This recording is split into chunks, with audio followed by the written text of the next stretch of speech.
Are you experiencing anxiety and stress in your life? Do you also start thinking 1,000 different things about small things? Even things that probably won't happen? Does your mind also start filling with negative thoughts? Do you also not find a solution to your problem? Do you also wonder why this is happening to you? So find a solution to one problem, not to 1,000 thoughts that tell you that this can't happen, that anything can happen. Just listen carefully to this story until the end. A man's life was filled with a lot of stress. His entire life was spent in stress. He felt as if he wasn't living life, but living stress. When he wasn't married, he was stressed about getting married. Even after marriage, he was stressed. Now he was stressed about earning money. When money started coming in, he was stressed about not having children. When he had a child, he was worried about his future. His life had become a stress, and he wanted to escape it. Then one day he saw some monks. They seemed very happy. There was no sign of stress on his face. Then he thought that perhaps the life of a monk is stress-free. There are no problems, no tension in their lives. Perhaps this is the best life. So he left his family and became a monk, a disciple of a guru. But stress is not a city. It is not a country that you can leave behind and go to another place. After leaving home, there was a new kind of stress in his life. The stress of following the rules of the ashram, the stress of accepting the teachings, and finally, the stress of how to beg for alms, and the competition among the disciples to be the most knowledgeable. This went well for a few days. But then he began to worry about his family and miss them. He realized that there was stress in his worldly life and in his monastic life. He wanted to run away from the ashram. He thought, if there is stress in both, what is the problem in taking stress with family? One night, he was running away from the ashram when his guru saw him. He stopped him and said, "You're taking the one you're running away from with you. Then what's the point of your running away, and how long will you keep running?" Quote. Hearing the guru's voice, he stopped and said, "Gurudev, there was a lot of stress in my life. I wanted to get rid of that stress, so I became a monk. But I still have the same amount of stress here. That's why I'm returning to my worldly life." Quote. The guru said, "That's all right.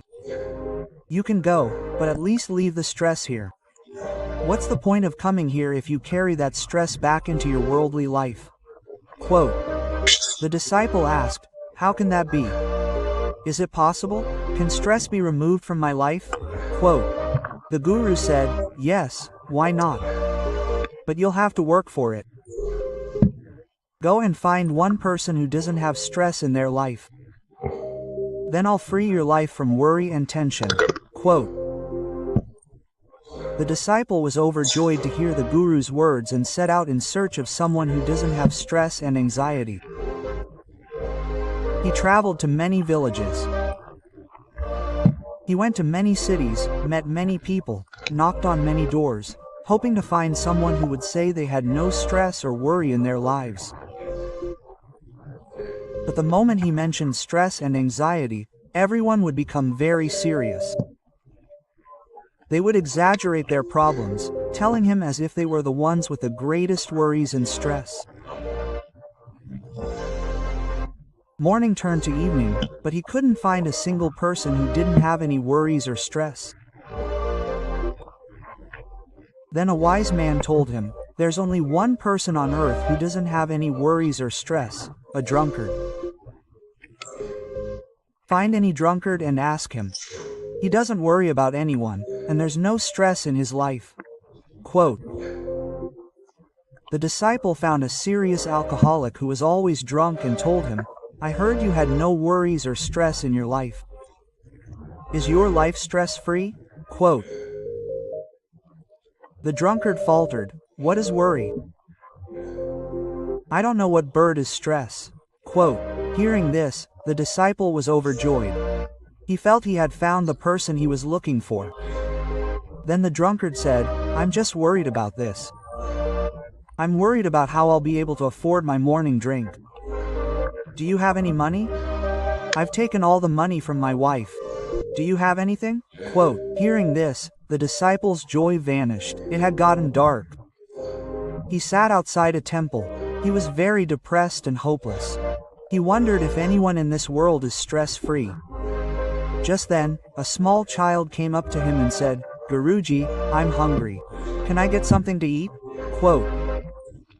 The disciple looked at the child and said, "If even a small child like you has anxiety and stress in his life, what about adults?" The child replied, "It's not anxiety and stress, it's hunger. I'll get food." Quote, the disciple was overjoyed to hear the child's words, as if he'd found something new. He took some food from his bag and gave it to the child. The disciple ran to his guru and said, "Gurudev, I've searched a lot, but I haven't found a single person who is free from anxiety, who isn't stressed. Everyone is carrying some worry or another." Quote, "He who doesn't have money worries about money. And he who has money worries about more money. He who doesn't have love worries about love. And he who has love worries about love.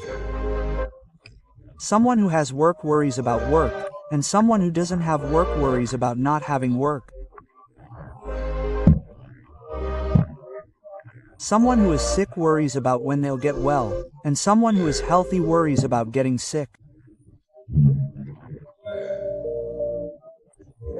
Everyone, everywhere, is stressed. It seems like there's no escape from this." The guru said, "Of course, there's a chance. But for that, you have to understand something." Quote, the guru placed some wet wood in front of his disciple and asked him to set it on fire. The disciple tried, but it wouldn't catch fire. The disciple replied, "These woods are wet. They can't catch fire." Quote, the guru asked, "What will you do now? Will you dry these woods in the sun, or will you sit there worrying and worrying about what to do next?" Quote, and can you dry these woods with worry and stress? Yes? But yes, if you think a little, you can arrange for other dry wood that can be lit on fire. The disciple said, "Gurudev, you are right, but Gurudev, there is stress in everything in life. Why is that?" Quote, the guru replied, "Stress isn't present in everything in life. There is no stress outside. Stress arises within you. You worry inwardly, and where worry and stress arise, there is no success. Work doesn't go right. The mental state isn't right. Therefore, tasks don't get completed properly, and because of this, you start living a life of even greater stress." Quote, the disciple said, "But Gurudev, if things start going our way, we won't stress. Everything will be fine, and we won't worry. If these woods aren't wet and I find them dry, I won't feel stressed. Then it will depend on the nature of the wood whether I stress or not." Quote, the guru said, "Those who accept the fact that dry wood isn't always available in life, arrange for it in advance, and even if they don't find it, they remain patient, stock up on everything, and make every effort to dry it, rather than getting lost in various thoughts and worries. Why didn't he find dry wood? Why didn't he find it? Why didn't I find it? How long will it take to dry? What will happen to me now? Why does this always happen to me?" Quote, people who think like this are always stressed. Some problems exist in life, and some problems we create ourselves, even though they don't actually exist. The disciple said, "Gurudev, I don't understand." The guru asked, "Why did you leave your family and come here?" The disciple replied, "Because there was a lot of stress in my life." The guru asked, "And isn't there stress in life here?" The disciple replied, "Yes, there is stress here too." The guru said, "If you have these thoughts about every task, how will this happen? How will I do it? How will I cope? I want to, but I can't." Quote, "This won't happen. Why does this only happen to me? Instead of doing this, let this happen. No one should see me, let me hide. No one should pay attention to me. What will happen to me now? Where have I gotten myself into this mess? Don't these same feelings arise within you, both with your family and in the ashram? The disciple said, yes, that's exactly what happens.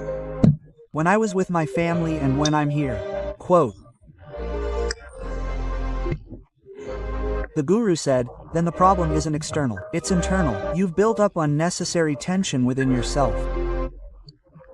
By thinking imaginary things that may never happen, you remain worried and stressed. The day you understand that there is a problem, a solution, and that solution requires action, and that there's a result, that day there will be no more stress in your life. Quote. The disciple said, Gurudev, you're right. I had a child. When I asked him if there was any stress in his life, worry, he said, no stress, no worry. Hunger, single quote. Then I thought about it. Quote, I couldn't understand that the problem was hunger, not stress or worry. Only hunger can be solved, not worry or stress. Friends, let's begin another life-changing story. Once upon a time, a young Buddhist monk was deeply troubled by negative thoughts. Despite his unwillingness, various negative thoughts kept flooding his mind. His temper had become quite irritable. He would get angry at every little thing, harbor jealousy and hatred toward others, speak ill of people, and entertain all kinds of negative fantasies.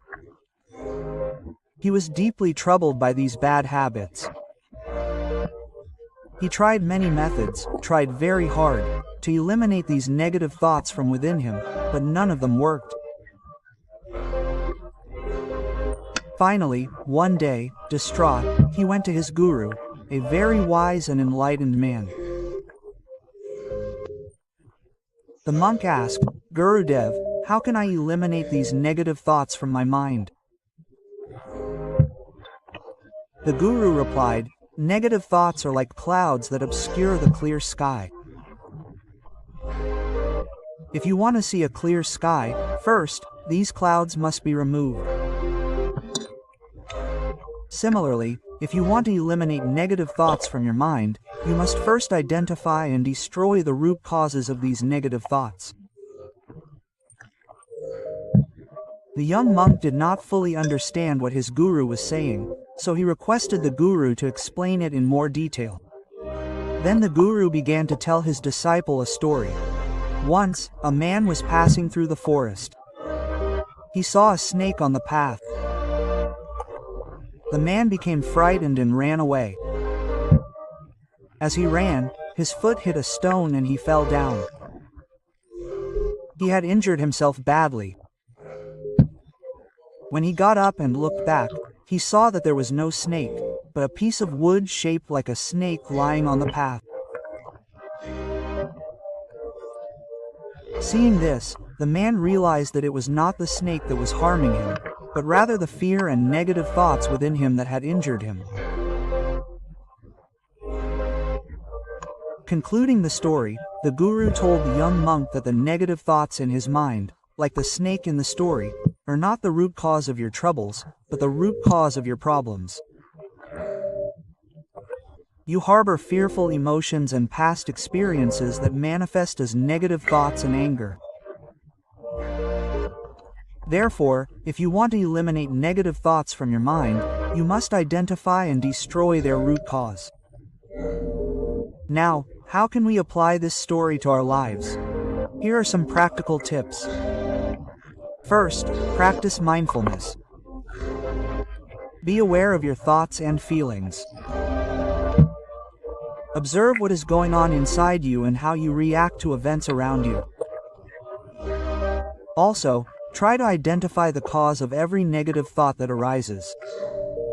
Second, acknowledge bad memories, bad events, and bad experiences from your past and forgive yourself and others. Third, be grateful. Focus your attention on the positive aspects of your life and express gratitude to the universe for everything you have. Expressing gratitude changes our perspective and eliminates negative emotions from within us. Fourth, be kind to yourself and others. Because negative thoughts often arise from internal self-criticism and comparison. By being kind, we become more positive and content. We can live our lives. In short, this story teaches us that negative thoughts aren't the root cause of our problems. The real problem lies deep within us. By identifying the root causes of these thoughts, we can begin to remove them from our minds and live a happier and more peaceful life. Remember, like the snake in the story, most of our negative thoughts are merely illusions that we create in our minds. Friends, I hope you learned a positive lesson from this story. How did you like it? Please let us know by commenting in the comments section. And please share this story with your friends so they can learn something from it too. So, see you in another video. Until then, take care. Thank you.